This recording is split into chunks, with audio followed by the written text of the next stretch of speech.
This time on GR News Roundup.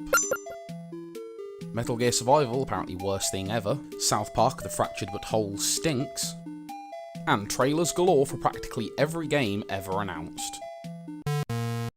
Hello and welcome to the GR News Roundup for August 2016, Gamescom edition. Today we'll be covering the numerous announcements, demonstrations and updates from the convention, as well as some of the more interesting reactions from the fans. The trailer for the new game in the now Hideo Kojima-less Metal Gear franchise has been met with a reception that's nearly as bad as the reaction to Call of Duty Infinite Warfare. In 4 days, the video has nearly 3 million views on YouTube and an over 4-to-1 dislike to like ratio, coming in just behind Call of Duty Infinite Warfare's 6-to-1 ratio. Many fans are attributing this hugely negative response to the tumultuous departure of series creator Hideo Kojima, who left Konami in December of 2015 to work with his own team on creating new games. Others claim that the new focus on a multiplayer co-op survival game has doomed the series, and others still seeing the focus on zombie-like enemies as the downfall of the trailer itself. Only time will tell which, if any of those reasons, causes the possible downfall of one of gaming's biggest and oldest franchises.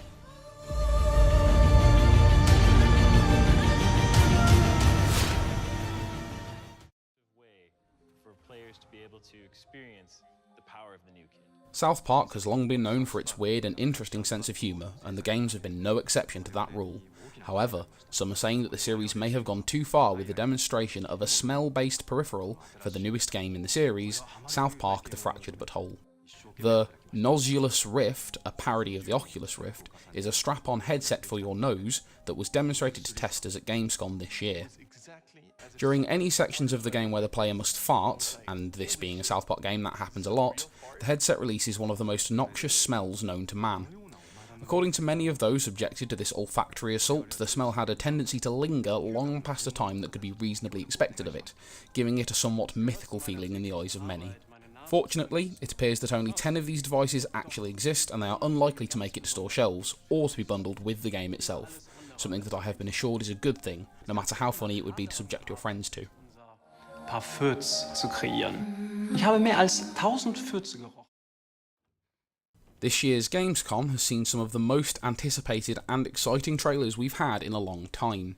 Top contenders for the #1 spot include such titans of the industry as Resident Evil VII, whose new gameplay trailer seems to have fans of the often missed PT excited, Battlefield 1, which managed to make World War I look actually exciting to play through again, and Yooka-Laylee, the spiritual successor to Banjo-Kazooie, which many are expecting to cause a surge in popularity for the oft-forgotten 3D platformer genre. The much anticipated Battlefield 1's open beta will be made available to the public on August 31st, giving players access to 2 gameplay modes on the new Sinai Desert map. To be eligible to play, you must be signed up to the Battlefield Insider program by August 21st and choose the platform you wish to test the game on. Tom Clancy's Ghost Squad Wildlands has had a new character and weapon customization feature revealed recently. The new options include the ability to completely change your style of play simply by customizing the way your character looks and the way that your gun operates. Untouchable. Watchdogs 2 also had new features revealed, including a PvP game mode known as Bounty Hunter, in which players must hunt down their rival hackers for a profit. The biggest surprise about both this mode and the online co-op is the fact that they seem to be seamlessly integrated with the single-player modes, offering complete freedom from loading screens or player lobbies. Through your smartphone. As with all Gamescom events, there are a slew of awards that go to some of the brightest and best games of the event. Destiny Rise of Iron took the award for Best DLC, while the much anticipated Horizon Zero Dawn managed to swipe the Best Preview/Vision award for Sony, and Mafia 3 won Best Booth of the event.